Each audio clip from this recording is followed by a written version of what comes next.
आज आम्ही सगळे फॉर्म भरण्याच्या निमित्ताने इथे आलेलो आहोत। आता बघूया पुढे काय होतं।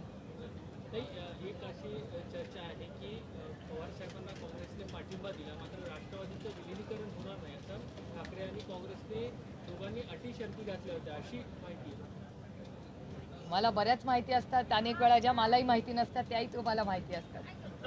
पण दुसरीकडे आदित्य ठाकरे यांच्याकडनं वारंवार कुठेतरी ट्विट करण्यात आलं। अहो ही लोकशाही आहे, प्रत्येकाला बोलायचा अधिकार आहे या देशात। आदित्य ठाकरेंकडनं कुठेतरी ट्विट करण्यात आलं की आम्ही अजूनही जागा सोडलेली नाही आहे वगैरे। आज जर का पाहायचं तर ते उपस्थित देखील नव्हते, कुठेतरी नाराजी आहे। आज सगळे तेंडुलकरांकडे लग्न, एक तर मी उद्धवजींकडे परवाच्या दिवशी उद्धवजींना भेटायला गेले होते आणि आज संध्याकाळी 6:30 वाजता मी पुन्हा मातोश्रीवर जाणार आहे रश्मिताई, उद्धवजी आणि आदित्य आणि सगळ्या फॅमिलीला भेटायला आज संध्याकाळी 6:30 वाजता। आणि त्याचबरोबर मी काँग्रेस पक्ष, सोनियाजी, राहुलजी, उद्धवजी, आदित्य ठाकरेजी, संजय राऊतजी, सगळेच जे म्हणजे वेणुगोपालजी, खडगेजी आणि अनेक जे काँग्रेसवर अनेक वर्षात चेनीतलाजी जे इन्चार्ज आहेत महाराष्ट्राचे, या सगळ्यांचे मी मनपूर्वक आभार मानते की गेले अनेक दिवस आम्ही सगळे अनेक दशकं, खरं तर खडगेजी मला काल असं म्हणाले की तुझ्या वडिलांबरोबर मी 2-3 वर्ष त्यांच्यानंतर राजकारणात आलो, पण 6 दशकं तुझ्या वडिलांनी आणि मी एकत्र काम केलेलं आहे। योगायोगाने दिग्विजय सिंगजींचाही फोन आला होता, कमलनाथजींचा फोन आला, त्यामुळे ही 6 दशकाची प्रेमाची नाती आहे। आणि त्यांना सगळ्यांनाच आनंद झाला की आदरणीय पवारसाहेब राज्यसभा लढत आहेत आणि मी उद्धवजींचे आणि प्रत्येक शिवसैनिकेचे अंतःकरणातून आभार मानते। आणि योगायोग बघा की 2006 मी राज्यसभेत पहिल्यांदा जेव्हा गेले तेव्हा मला अतिशय प्रेमाने, तेव्हा बाळासाहेब हयात होते आणि माझंही इलेक्शन बिनविरोध 2006 झालं होतं। आणि आज 20 वर्षानंतर बाळासाहेब आपल्यात नाहीत, पण काँग्रेस पार्टी आणि शिवसेना आणि आता जे चित्र साधारणपणे दिसतंय की सगळ्यांनीच महाराष्ट्रातल्या सगळ्याच पक्षांनी एक समंजसाची भूमिका मांडलेली दिसते आत्ता तरी जी काय बातमी येत आहेत। आणि असं दिसतंय साधारणपणे की हे सगळं इलेक्शन बिनविरोध होईल अशी परिस्थिती, असं एक साधारण चर्चा ही मी आता आधी ऐकलेली आहे। त्याच्यामुळे महाराष्ट्रातले सगळेच पक्ष समंजसपणे आणि एक सुसंस्कृत महाराष्ट्र, कैलासवासी यशवंतराव चव्हाणांचा जो महाराष्ट्र होता त्याच्यात विरोधक हा आपला शत्रू नाही, ती वैचारिक लढाई आहे। आणि तीच संस्कृती आज ह्या इलेक्शनमध्ये आपल्याला दिसते। ही आपल्या सगळ्यांसाठी एक अभिमानाची गोष्ट आहे, हीच तर महाराष्ट्राची आन बान आणि शान आहे। आणि ही संस्कृती जपवण्यासाठी सगळेच प्रयत्न करत आहेत, ही एक आनंदाची आणि समाधानाची गोष्ट आहे। मी पुन्हा एकदा काँग्रेस पक्षाचे आणि शिवसेना पक्षाचे, महाविकास आघाडी आणि इंडिया अलायन्स मी आवर्जून उल्लेख करीन। काल अखिलेशजींशीही बोलणं झालं, त्यांच्याही सहकार्याची भूमिका भावना होती। कम्युनिस्ट पक्षाचे आमचे अनेक पदाधिकारी असतील, जयंत भाईंचाही काल फोन आला, तर त्याच्यामुळे हे सगळे 6 दशकं ज्या सगळ्या लोकांनी आदरणीय पवारसाहेबांना जी साथ दिली, आज ते सगळे आमच्याबरोबर होते ह्या सगळ्या प्रक्रियेमध्ये। त्याबद्दल मी माझ्या अंतःकरणातून त्या प्रत्येकाचे मनपूर्वक आभार मानते। आणि सगळ्यात महत्त्वाची गोष्ट की बारामतीकरांचे मी नतमस्तक होऊन आभार मानते, कारण का ही सगळी जी सुरुवात 6 दशकापूर्वी 1967 ही फेब्रुवारीमध्ये जी सुरू झाली, ती सगळी हा सगळा प्रवास हा बारामतीकरांनी जी साथ दिली, त्या प्रत्येक बारामतीकरासमोर मी नतमस्तक होऊन महाराष्ट्राच्या मायबाप जनतेचे आणि भारतात सगळ्या लोकांनी जी आदरणीय पवारसाहेबांना 6 दशकं साथ दिली, त्यांचे मनपूर्वक अंतःकरणातून आभार मानते। मात्र शिवसेनेचं हे म्हणणं आहे की शरद पवार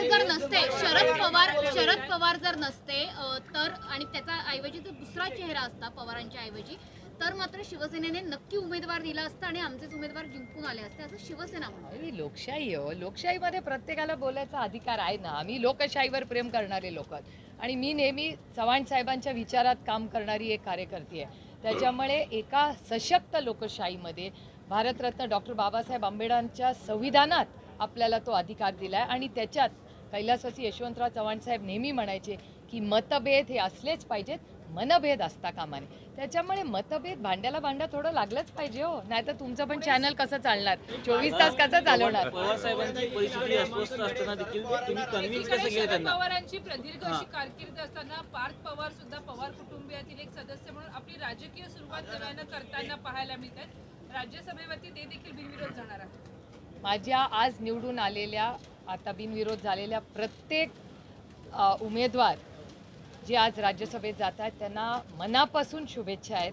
अनेक लोकांबरोबर आम्ही खूप वर्ष काम केलं. वडकुतेजी आम्ही किती वर्ष एकत्र काम केलेले आहेत. आठवले साहेब त्यांनाही सकाळी मला आज भेटले. दिल्लीत तर वारंवार भेट होत असते त्यांचीही भेट झाली. विनोद तावडेजी ज्यांच्याबरोबर अनेक वर्ष आम्ही काम केलं आहे, गेले अनेक वर्ष त्यांनी अतिशय उत्तम काम हे बिहारमध्ये संघटनेसाठी केलं आहे. तर अनेक आम्ही ज्या आपल्या नागपूरच्या ज्या महिला होत्या त्यांना मी कधी भेटलेले नाही, पण त्यांनाही शुभेच्छा. एक आनंद आहे, एक कर्तृत्ववान महिला जर राज्यसभेत येत असेल कुठल्या का पक्षात येईना, पण आम्हाला आनंद होतोय की एक नवीन नेतृत्व येत आहे आणि सगळ्यांना माझ्या मनापासून शुभेच्छा. आपण जर पाहिलं तर CID हॉस्पिटल चौकशी पुणे पोलिसांकडनं केली जाणार आहे. त्यांचे व्यवस्थापक आणि मालक यांची सुद्धा तपास हा सगळ्या CID कडनं आता होताना पाहायला मिळाला. मला वाटतं आदरणीय मुख्यमंत्र्यांनी हा महाराष्ट्राला शब्द दिला होता.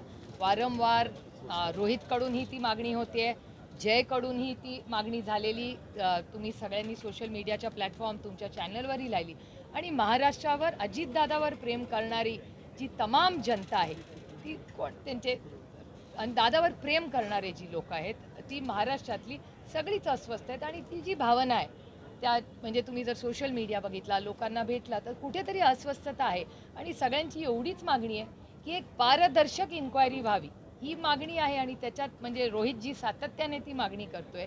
जयच्याही मनातून ती 2 वेळा तुम्हीही सगळ्यांनी तुमच्या चॅनलवर दाखवलेली आहे. आणि फक्त ती माझ्या घरातली 2 मुलं आहेत म्हणून मी म्हणत नाही, पण महाराष्ट्रातल्या असंख्य अजित दादा प्रेमींचीही ती मागणी आहे. पार्थ पवार पहिल्यांदाच राज्यसभेवर जात आहे. तुमच्याकडे देखील प्रदीर्घ अनुभव आहे. आत्या म्हणून काय सल्ला द्या? एकतर एक गोष्ट आदरणीय पवारसाहेबांनी जी मला सांगितली ती मी प्रत्येक राज्यसभेवर गेलेल्या किंवा निवडून आलेल्या व्यक्तीला सांगत असते की लोकसभा आणि राज्यसभा कान उघडे ठेवायचे आणि कमी बोलायचं. जेव्हा वेळ येईल, बोलायची संधी मिळेल, तेव्हा अभ्यासपूर्णच बोलायचं. कारण का तिथला प्रत्येक व्यक्ती जो बसलाय तो आपल्यापेक्षा जास्त जाणतो आणि देश आपल्याकडे बघत असतो. त्याच्यामुळे खूप जबाबदारीचं काम आहे. तर आदरणीय पवारसाहेबांना मला ती सांगितली होती. आणि एक गोष्ट मी आवर्जून सांगेन की लोकसभा जेव्हा निवडून गेले ना, तेव्हा मी पहिल्या दिवशी लोकसभा लढल्यावर आदरणीय पवारसाहेबांनी मी नेहमी कारपूल करतो, ते एकाच गाडीतून पार्लमेंटला जातो. तर तेव्हा जात असताना जुन्या पार्लमेंटची बिल्डिंग होती आणि तिथे तो जिना आहे आणि तिथे कार्पेट आहे. गाडी एका मागे उभी होती आणि मला ते पोर्चमध्ये जाताना मला अजूनही तो दिवस आठवतो. मला म्हणले होते, ही शिडी जू चढतेस ना तू? म्हटलं हां. तर मी म्हटलं हो मला माहिती आहे शिडी. ते म्हणले ऐक मी काय सांगतोय ते, ही शिडी जू चढतेस ना ही फक्त आणि फक्त बारामती लोकसभा मतदारसंघामुळे तुला ही शिडी चढायची संधी मिळाली आहे. त्याच्यामुळे जेव्हा जेव्हा चढशील तेव्हा या गोष्टीची जाणीव ठेव की ही संधी तुला फक्त आणि फक्त बारामती लोकसभा मतदारसंघामुळे मिळाली. जोपर्यंत त्या भावनेशी इमानदार राहशील ही चिडी आयुष्यभर चढू शकतील. त्याच्यामुळे मला असं वाटतं पार्लमेंटमध्ये आम्ही जे कोणी जातो, लोकसभा असू दे किंवा विधानसभा, ही संधी आम्हाला कुणामुळे मिळाली ह्याची जाणीव ठेवण्याचा एक प्रांजळ प्रयत्न आम्ही करतो. जो सल्ला माझ्या वडिलांनी मला दिला तो मी एक आत्या म्हणून, एक बहीण म्हणून, एक सहकारी म्हणून जर विचारलं तर प्रत्येकाला मी देते. पवार साहेब आजारी होते, तुम्ही त्यांना कन्व्हिन्स कसं केलं राज्यसभेसाठी? आजारी होते कुछ तो चीज़ी प्राइवेट होती है घर में. हिंदी में जानना चाहते कि आणि या पार्टीची इच्छा होती. हिंदी में जानना चाहते नामांकन दाखिल हो चुका है. बिहारशी संबंधित एक प्रश्न आहे. नितीश कुमार देखील राज्यसभेत आहे. बिहारचं राजकारण चर्चेत आहे. तिथे मुख्यमंत्री बदलपासून वेगवेगळ्या चर्चा घडताना पाहायला मिळतात. हो मलाही आश्चर्य वाटलं खरं. कारण म्हणजे जेव्हा बिहारचं इलेक्शन चाललं होतं तेव्हा नितीश कुमारजीच चेहरा होते त्या इलेक्शनचे. त्याच्यामुळे हा एकदमच बदल कसा झाला आहे हे आम्हालाही कळलेलं नाही. आता थोडं दिल्लीला जाऊन माहिती काढायला लागेल पुढच्या आठवड्यात. भाजपकडनं मुख्यमंत्री पदाचा चेहरा हो तेच काय कळत नाही. बऱ्याच बातम्या येत आहेत. आता सोमवारी जाऊन जरा बातम्या काढायला लागतील दिल्लीत जाऊन. चला निघू मी. हिंदी एक प्रश्न. आज आदरणीय शरद पवार जी का नामांकन दाखिल हो चुका है, लेकिन इस फैसले तक पहुंचने के लिए काफी लंबा वक्त लगा क्योंकि